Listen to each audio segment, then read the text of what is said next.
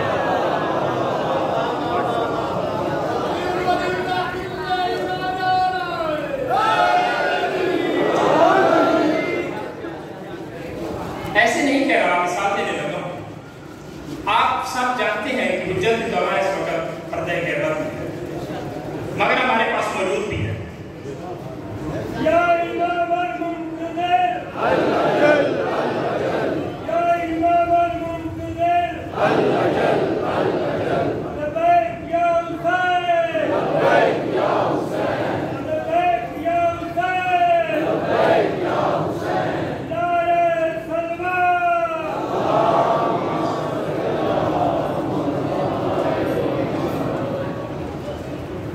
میت باطنی ذات الہیہ کے لیے، میت ظاہری ہم جنس کے.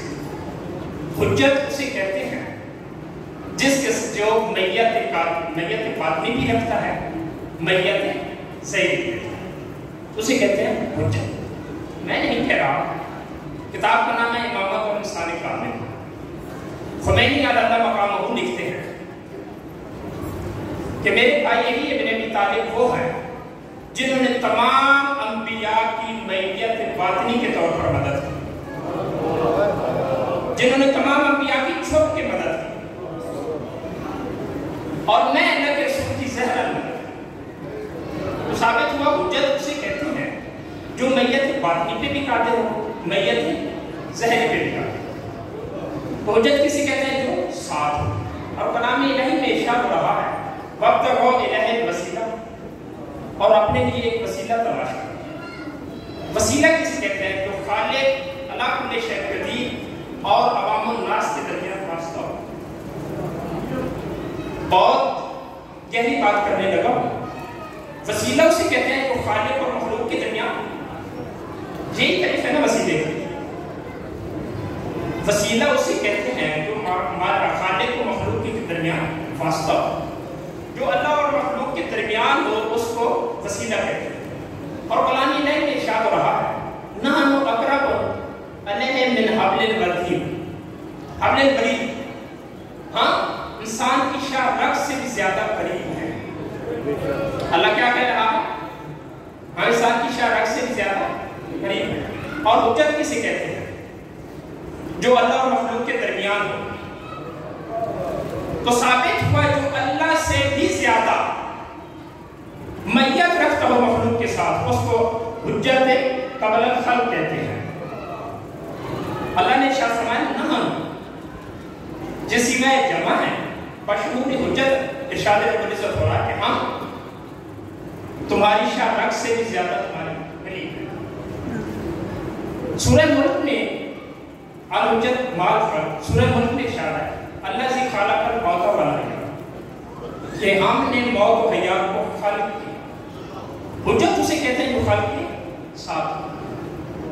تو ثابت ہوا اسی کو حجت کہتے ہیں جو انسان کے سامنے کھڑے ہو کر اسرائیل کو موت کے احکام صادر فرمائے، اس کو حجت کہتے ہیں۔ جو ذات اقدس اسرائیل کو بھی موت کے احکام صادر فرمائے اس کو حجت کہتے ہیں۔ میں نہیں کہہ رہا، ایک دفعہ حارث حمدانی، ان کا چہرہ اڑا ہوا تھا، رسول مولا امیر المومنین ارشاد فرماتے ہیں اے حارث حمدانی آج بہت پریشان نظر آ رہے ہو۔ تو حارث کہتے ہیں کہ مولا آپ کے خطبات نے پریشان کر رکھا ہے۔ مولا ارشاد فرماتے ہیں کیسے؟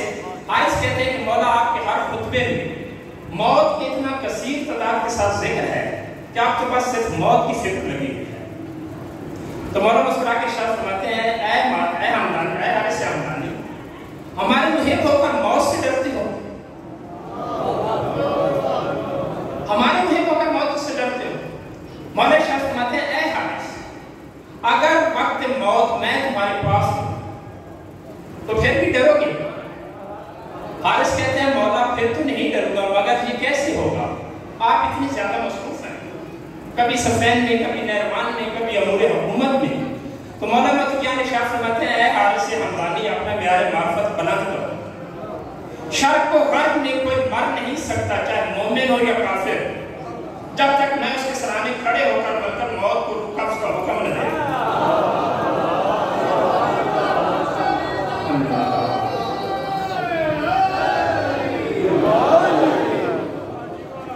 حجت کسی کہتے ہیں جو خلق کے ساتھ۔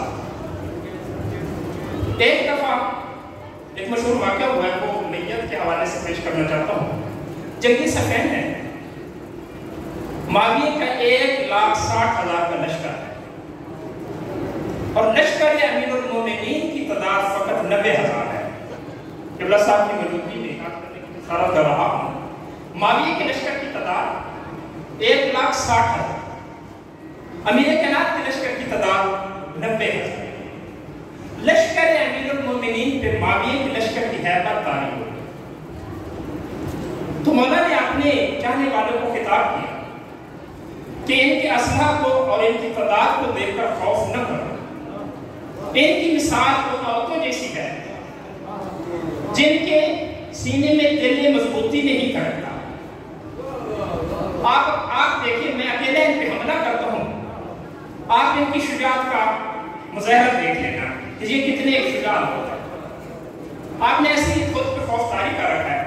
مالک اشتر بیعت کرتے ہیں بس یہ کہہ کر امیر المومنین نے 1,60,000 کے لشکر پہ اکیلے حملہ کر دیا۔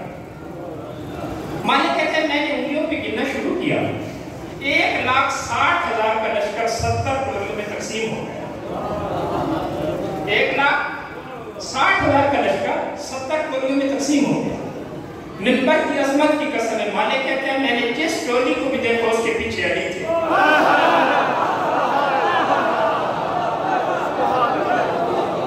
جناب مالک کہتے ہیں میں نے جس ٹولی کو بھی دیکھا،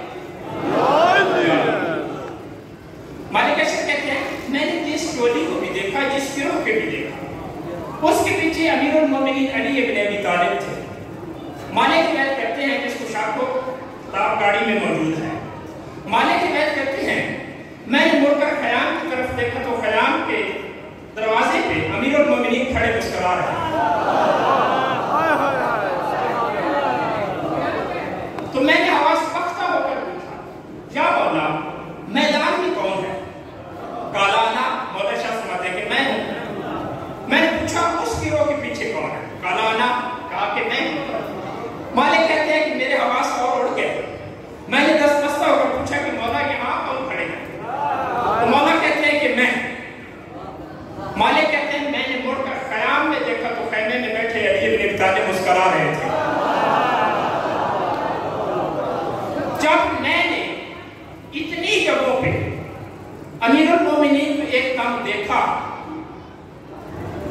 تو میں نے دست بستہ ہو کر عرض کیا، جناب مالک کا پیار معرفت یہ ہے کہ امیر المومنین نے بلاغت ارشاد فرماتے ہیں کہ میں جس طرح رسول خدا کے لیے تھا، جناب مالک اس طرح میرے لیے ہے۔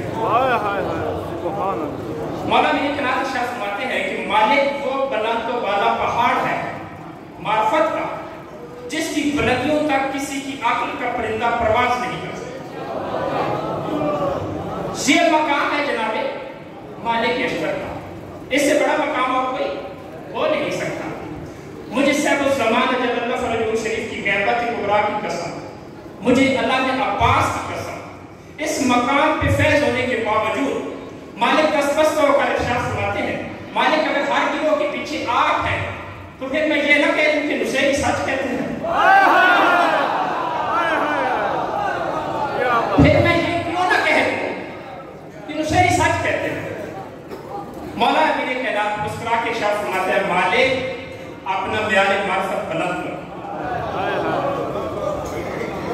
جس حد تک آل محمد کو دیکھ لیا جائے ان کو کبھی بھی وہ ذات احد نہیں کہتے۔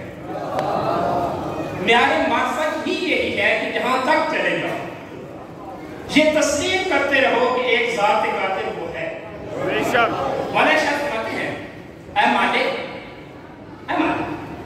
سفر معرفت میں اللہ اکبر یا رسول اللہ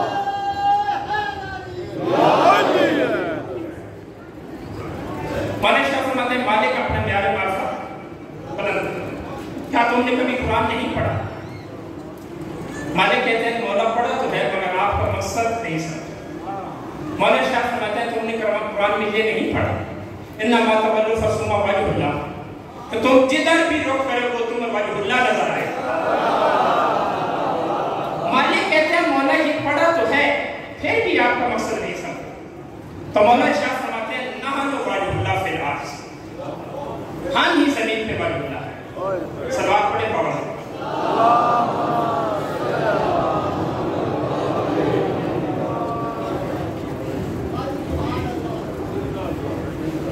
اگر وقت ضائع نہیں ہوا ایک صلوات بابا سے بلند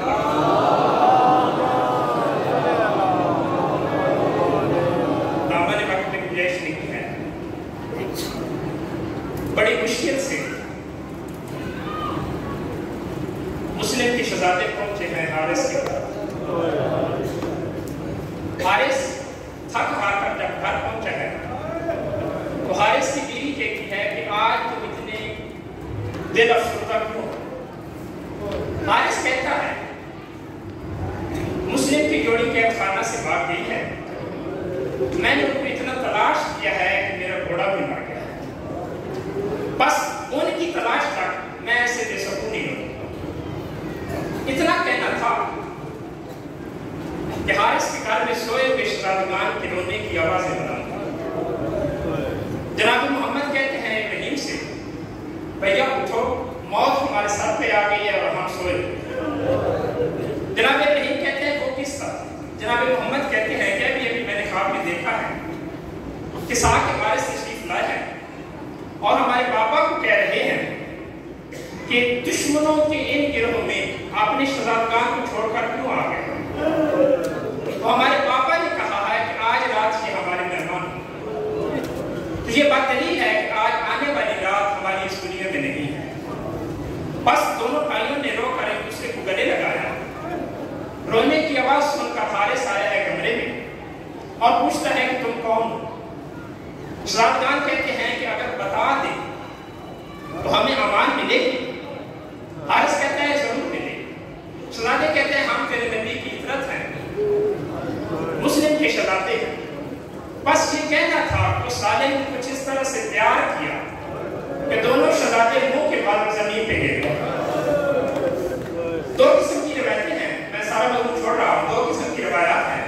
ایک روایت یہ ہے کہ حارث نے شہزادگان مسلم کو رسی سے باندھ کر دریا میں لایا ہے، اور ایک روایت یہ ہے کہ بانوں سے پکڑ کر کسیب کر دربار لائے ہیں دریا میں۔ جب دریا میں لائے ہیں تو شہزادگان مسلم کہتے ہیں کہ ہمیں کیوں قتل کرتا ہے؟ یہ مطلب کہتے ہیں انعام کا لالچ ہے۔ شہزادے کہتے ہیں جتنا انعام لینا ہے ہم سے لے لو، ہمیں اس میں دردی سے قتل نہ کرو۔ تو حارث کہتا ہے نہیں، مجھے تمہارے ساتھ چاہیے۔ ایک یہ مقام تھا جب شہزادگان کہہ رہے ہیں کہ لالچ میں ہمیں اگر قتل کرنا چاہتا ہے تو ہمیں بازار میں سیل کر دے۔ ایک اور مقام ہے کہ مظلومے کا کلا حالت سجدہ میں ہے، شمر ملون آیا ہے تلوار لے کر۔ مولا پوچھتے ہیں کہ شمر تو مجھے کیوں قتل کرنا چاہتا ہے؟ شمر کہتا ہے انعام کے لالچ سے۔ مظلومے کا کلا کی سب سے بڑی مظلومیت یہی ہے کہ مولا کہتے ہیں اے شمر تمہیں یزید سے جتنا انعام ملنا ہے وہ اس سے لے لو، مگر میرے قتل سے باہر جائے گا۔ تو شمر کہتا ہے کہ اے حسین ابن علی، میں جانتا ہوں اس وقت روئے زمین پہ تم جیسی کوئی ہستی نہیں ہے۔ مظلومیت کی یہ حد ہے کہ شمر کہتا ہے اے حسین ابن علی، آپ اگر پوری دنیا بھی انعام میں مجھے دے دینا تو یزید کی ایک ردی بھاری انعام مجھے تم سے عزیز ہے۔ ادھر حارث نے کوئی حیا نہ کیا، ادھر شمر